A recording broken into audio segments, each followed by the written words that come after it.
Estamos a principios de 1943, en una isla llamada Peenemünde, situada frente a la costa báltica de Alemania. Aquí, en el más riguroso secreto, se está desarrollando una nueva arma. Es un cohete capaz, teóricamente, de alcanzar Inglaterra desde suelo alemán. Cuando lo hayan perfeccionado, causará estragos en Europa e Inglaterra.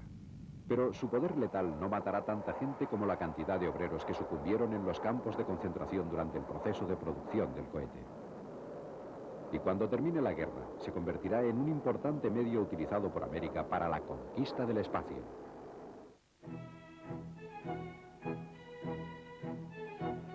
El Museo Nacional del Aire y del Espacio de la institución smithsoniana es el museo más visitado del mundo.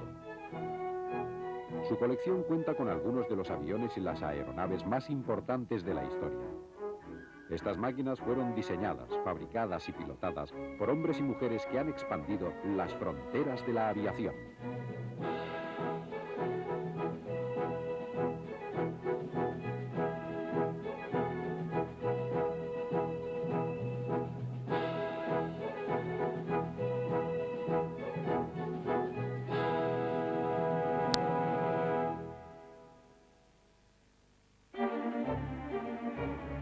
El 26 de marzo de 1926, en Massachusetts, el doctor Robert Hutchins Goddard lanzó el primer cohete del mundo propulsado por líquido. Durante 15 años trabajó en sus proyectos y fabricó y lanzó 35 cohetes. Perseguía el sueño de construir un cohete que fuera lo suficientemente potente como para explorar el espacio. Durante los años 30, mientras Goddard seguía trabajando en solitario, los ingenieros alemanes trabajaban en un proyecto similar de cohete interespacial y fueron contratados por los militares, que patrocinaron el desarrollo de un cohete parecido al de Goddard, aunque mucho más grande.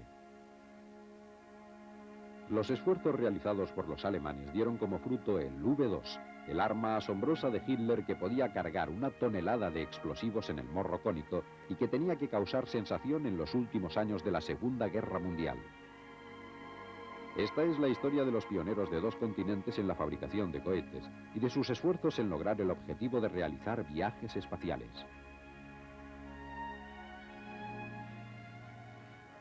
A finales de los años 20, los investigadores en América y Europa experimentaban las posibilidades de conseguir potencia para los cohetes a base de combustibles sólidos.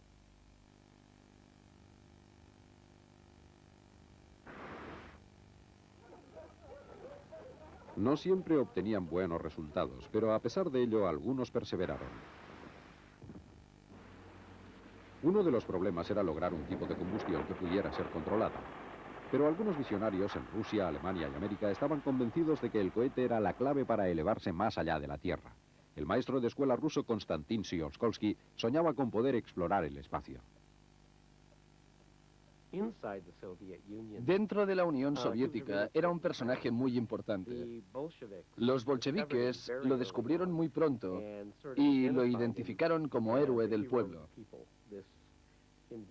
Este inventor, que fue oprimido, olvidado y marginado, era un hombre del pueblo y representó un tipo de pensamiento avanzado y con visión de futuro que querían impulsar. En 1903, el autodidacta Tsiolkovsky publicó su artículo Exploraciones del espacio por medio de cohetes. 20 años más tarde se publicó en Alemania el trabajo de otro visionario de los cohetes, el doctor Hermann Ober. El libro llevaba por título El cohete en el espacio planetario. Demostraba matemáticamente que los cohetes potencialmente tenían la capacidad de llevar al hombre más allá de la gravedad de la Tierra. Obert había nacido en la actual Rumanía. Cuando fue a Alemania se convirtió en el protagonista de un grupo de investigadores aeronáuticos que en el plazo de 1 década lograría propulsar un cohete más allá de la atmósfera de la Tierra. Cuando Robert Hutchins Goddard publicó este artículo en 1919 tenía 37 años y era profesor adjunto de física en la Universidad de Clark, en Worcester, Massachusetts. Cuando era chico había pensado en los viajes espaciales y en un discurso de graduación dijo a sus compañeros: "Los sueños de ayer son las realidades del mañana". Eran realmente visionarios. Cuando Goddard tenía 16 años, su padre le pidió que fuera al jardín trasero de su casa de Worcester, Massachusetts, y que podara las ramas más altas de un cerezo. Había estado leyendo La Guerra de los Mundos, la novela de H.G. Wells, que publicaba por entregas el Boston Post, y se encaramó al árbol, y allí tuvo una visión. Cuenta que imaginó cómo sería si una nave espacial aterrizara en el prado, a sus pies, y que se imaginaba el objeto balanceándose, propulsado por fuerza centrífuga, y cuenta: cuando bajé del árbol, nunca más volví a ser el mismo. En 1919 la prensa se hizo eco de algunas de las ideas de Goddard a propósito del espacio y se le consideró un científico excéntrico. Se dio cuenta de que los combustibles líquidos podían controlarse para conseguir una potencia continua y trabajó para resolver los problemas que conllevaba combinar gasolina y oxígeno líquido. Buscó un metal que pudiera resistir altas temperaturas y experimentó diferentes maneras de encender el Propergol sin necesidad de explosión. Goddard tuvo que trasladarse a la granja de su tía Effie Ward para proseguir sus experimentos en las afueras de Worcester. Los vecinos se habían quejado del ruido. En 1926 le compró una cámara de cine a su esposa Esther para filmar sus vuelos. Era de rebobinado manual y solo podía filmar durante 7 segundos. Cuando su cohete propulsado con combustible líquido se elevó 12 metros el día 16 de marzo, la cámara acabó el carrete. Esther no pudo filmar la primera propulsión con éxito de un cohete alimentado con combustible líquido. En 1926, Goddard fue subvencionado por la institución smithsoniana durante 9 años. Quería fabricar un cohete que pudiera cargar 20 veces más Propergol que el anterior. La Smithsonian quería obtener resultados espectaculares. Durante la primera prueba, el depósito de combustible estalló. Goddard hizo algunos cambios, pero a finales de septiembre de 1927, después de muchos fracasos, decidió que había sido demasiado ambicioso. Era mucho más factible fabricar un modelo que fuera solo 4 veces más grande que la versión de 1926. Considerando cada una de las pruebas fallidas como un modo de aprender algo positivo, Goddard, su ayudante Henry Sachs y el resto del equipo siguieron haciendo intentos durante 1928.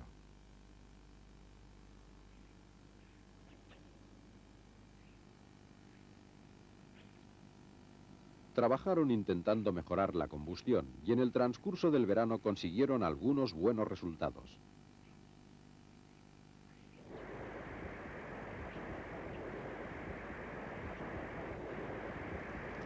Pero a medida que continuaban los experimentos en otoño, en la granja de tía Effie, una serie de fracasos dieron más notoriedad a Goddard dentro del área de Worcester.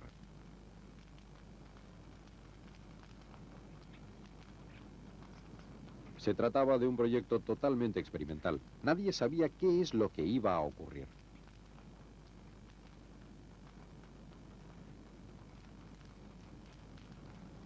Goddard se quedó en Worcester durante todo el otoño de 1928 trabajando en el nuevo diseño. Al igual que en uno de sus modelos anteriores, la cámara de combustión y la tobera estaban en la parte superior con los 2 depósitos de gasolina. Los 2 depósitos de oxígeno líquido estaban en la parte inferior, a ambos lados. Se le llamaba modelo Miriñaque, y en la prueba del 20 de octubre el aro se quedó encallado en la torre de lanzamiento. Las pruebas del nuevo diseño se sucedieron hasta el invierno con algunos pequeños éxitos.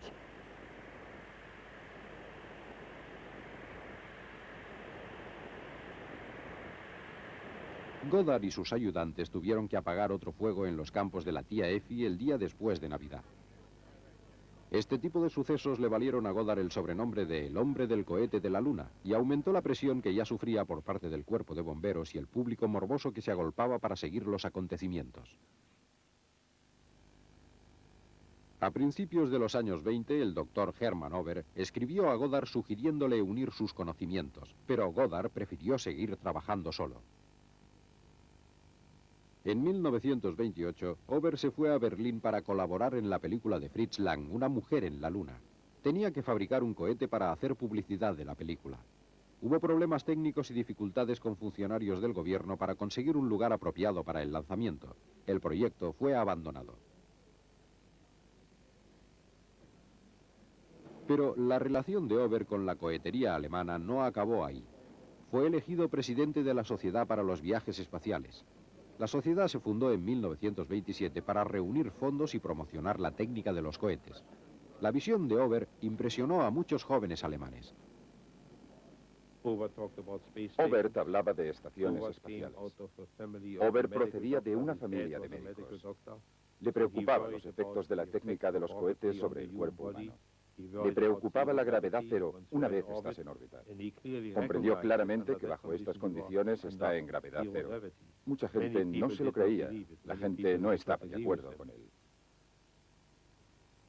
Cuando trabajaba en el film de Fritz Lang, Obert contrató a Rudolf Nebel como asistente. Nebel era un graduado de ingeniería y un expiloto de combate con un gran talento para medrar. Era un entusiasta de los cohetes. Su contribución a la sociedad para los viajes espaciales consistió en procurar un alquiler barato en un antiguo depósito de municiones en Reinickendorf, en las afueras al norte de Berlín.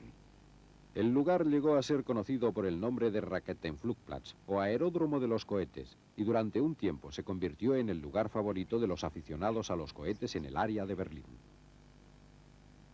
Una de las personas que acudía regularmente en 1930 era un muchacho llamado Werner von Braun. Era uno de los más jóvenes del grupo, pero en el plazo de 2 años regiría los destinos de todo el equipo.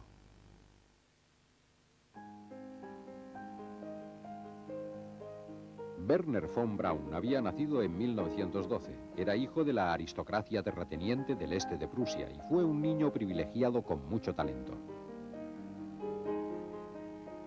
Tocaba el piano y componía música. Esta fantasía la compuso cuando tenía 16 años, pero la música no era su pasión principal. Desde muy joven la obsesión de von Braun fue el espacio galáctico. Este es un trabajo escolar sobre astronomía y el sistema solar que escribió cuando tenía 15 años.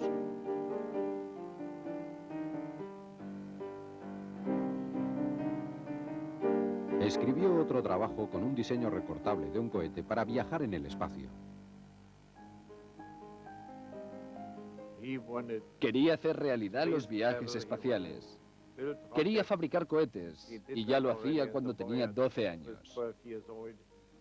Y así continuó. Quería poner en órbita una estación espacial para poder ir a la Luna. El 25 de julio de 1930, Robert y Esther Goddard llegaron a Nuevo México después de viajar en coche a través de los Estados Unidos durante 10 días. Su traslado fue posible gracias a una subvención de Daniel Guggenheim. Charles Lindbergh, un admirador del trabajo de Goddard, convenció a Guggenheim para que le diera $25.000 anuales durante 2 años. Los Goddard decidieron vivir en Roswell, al sudeste de Nuevo México, y junto a 4 ayudantes y sus respectivas familias, alquilaron el Rancho Mescalero, a 5 kilómetros del pueblo.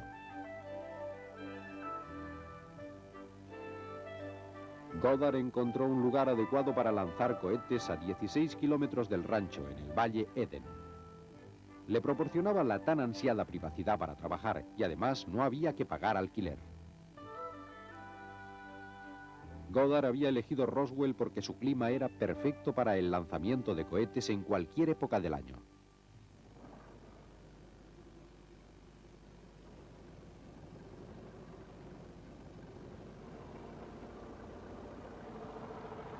El viejo molino de viento que utilizaba en Massachusetts como torre de lanzamiento fue transportado a Nuevo México y enseguida sus 18 metros de altura se elevaron en la pradera del Valle Eden. En el Rancho Mescalero, los 4 ayudantes de Goddard construyeron un taller.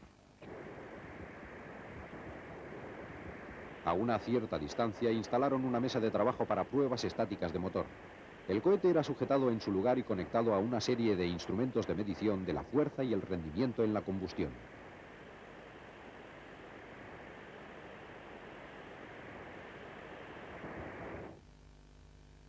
Cuando al doctor Goddard le pareció que todas las partes del cohete funcionaban correctamente, trasladaron el aparato al lugar de lanzamiento y lo colocaron en la torre.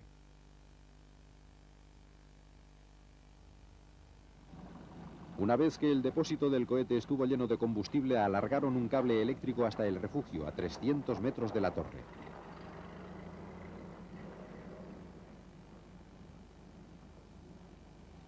Después de un último chequeo, los miembros del equipo que quedaban y el doctor Goddard echaron a correr hacia el coche que les esperaba.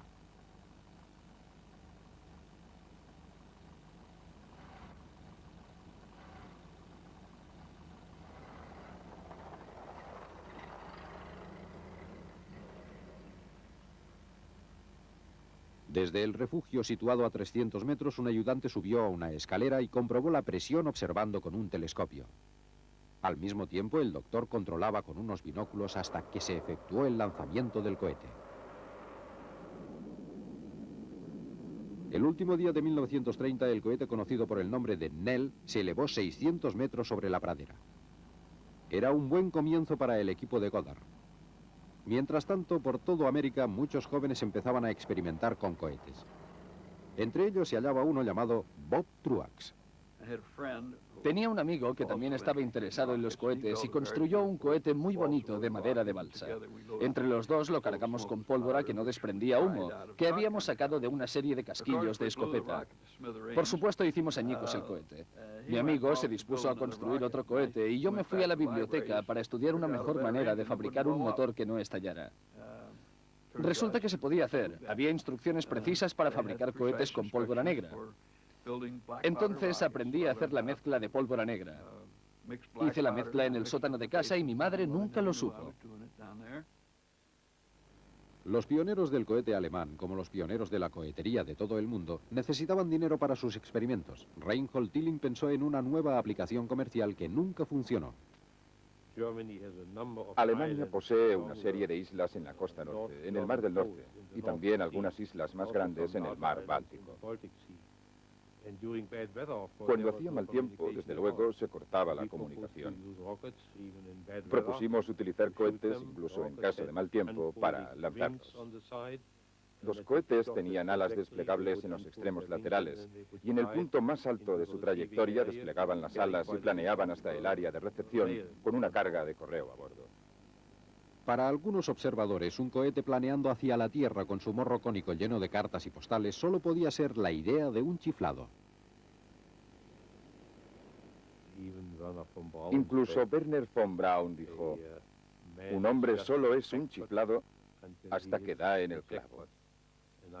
Creo que esto es totalmente cierto. Mucha gente, naturalmente, creía que simplemente estábamos jugando y pasándolo bien. La gente no veía las posibles aplicaciones del invento. La aplicación práctica era la clave para encontrar apoyo financiero con el fin de desarrollar la tecnología de los cohetes. En octubre de 1932, el cohete de combustible líquido HW-2 de Winkler se estrelló durante una demostración ante la Marina alemana. El público en general pensaba en los vuelos espaciales como un objetivo a muy largo plazo. Por supuesto, creo que la gente se daba cuenta de que se precisa un gran esfuerzo para volar al espacio y que había que pasar por unas fases intermedias antes de conseguirlo. Creo que esta es la razón fundamental por la cual impulsamos el correo por cohete. Vimos posibilidades económicas en este campo. Ese fue siempre nuestro gran problema. ¿Cómo subvencionar? ¿Cómo pagar los proyectos? El Departamento de Armamento alemán dio respuesta a esta pregunta. Los cohetes eran una alternativa potencial a la artillería pesada, que había alcanzado un tope en lo que se refería a alcance y carga explosiva.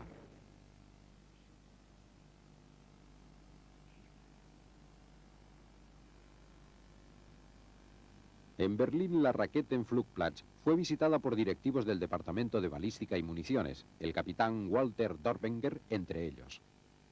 En 1932 habían instalado una base experimental de cohetes en Kummendorf, al sur de Berlín.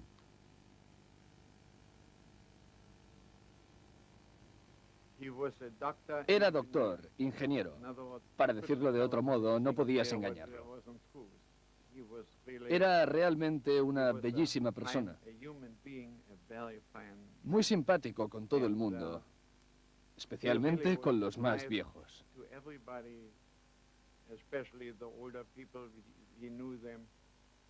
Los conocía desde hacía tanto tiempo y cuando yo estaba en Kummersdorf venía por lo menos una vez por semana.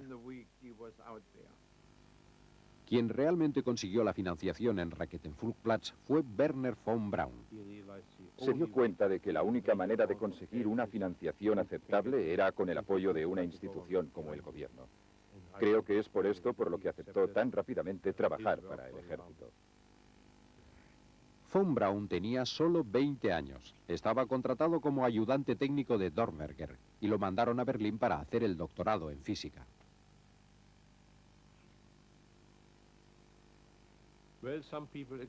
Von Braun consiguió el apoyo de algunas personas y una vez que ya trabajaba para el ejército alemán, hubo más gente que se sumó al proyecto. Pero una serie de gente pensó que se quería utilizar el cohete con fines militares. Algunos no estuvieron de acuerdo y no se unieron a von Braun en Kummersdorf por esta razón.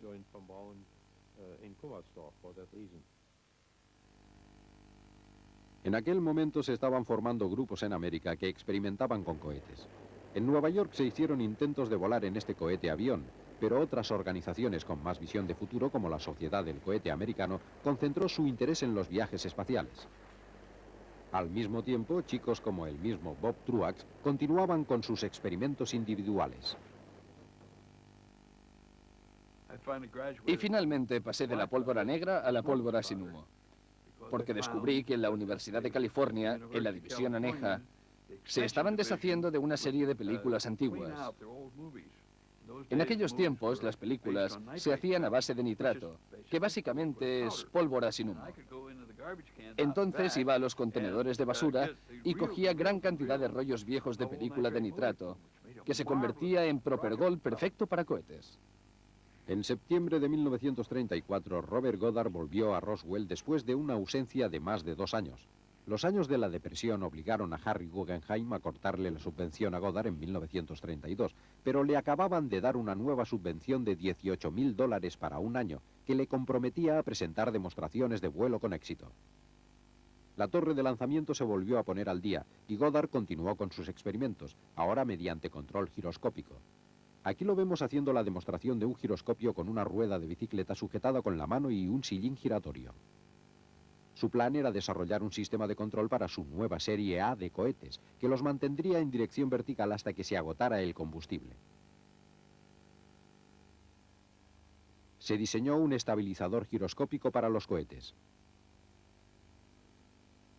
El cohete también utilizaba presión de gas de nitrógeno para accionar unas hélices instaladas en la dirección del tubo de escape del cohete. El vuelo del 8 de marzo de 1935 utilizó un estabilizador de péndulo y una cubierta totalmente aerodinámica. El giroestabilizador se había averiado en un vuelo fracasado en febrero y lo estaban reparando.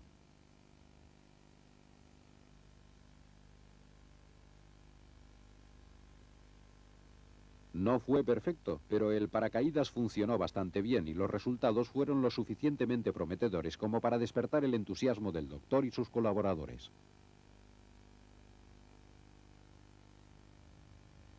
Después de 2 años sin subvención y un acuerdo reciente para un solo año, Goddard era consciente de la necesidad de impresionar a sus mecenas con alguna muestra de sus progresos. Una vez reparado el estabilizador giroscópico, se llevó a cabo otro lanzamiento el 28 de marzo, pero una vez más el cohete se averió. La reparación duró 2 meses, pero el vuelo del 31 de mayo valió el retraso y el esfuerzo realizado.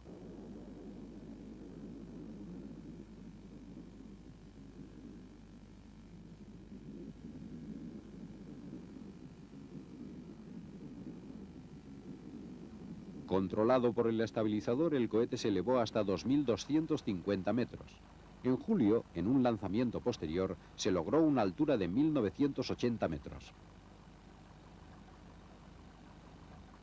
Goddard era conocido por su secretismo en lo que se refería a su trabajo. Siempre quería trabajar solo y se resistía a realizar demostraciones para hacer relaciones públicas, incluso, como era el caso, cuando las subvenciones dependían de impresionar a los patrocinadores potenciales. Pero después de los vuelos exitosos de mayo y julio, tenía la oportunidad de hacer una exhibición ante sus benefactores. Invitó a Charles Lindbergh y Harry Guggenheim para que visitaran el rancho mezcalero. Preparó 2 cohetes para la demostración.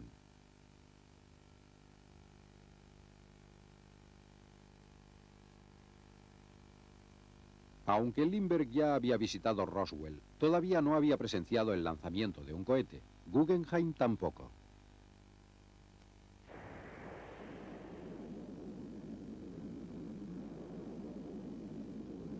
Desgraciadamente, seguirían sin tener esta experiencia.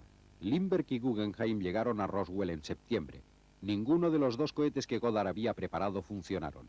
Lindbergh y Guggenheim estuvieron favorablemente dispuestos, pero salieron de Roswell sin haber visto ninguna prueba tangible de los progresos de Goddard. Los vuelos de mayo y julio confirmaron a Goddard como líder en la tecnología del cohete de combustible líquido. Pero mientras él seguía haciendo pruebas, en 1936, en Kummensdorf, Alemania, se estaban haciendo una serie de progresos que pronto superarían los logros de Goddard. Ya en 1934, el A-2 alemán había alcanzado alturas similares a las conseguidas por Goddard. Ahora se trabajaba en un nuevo supercohete, el A-4.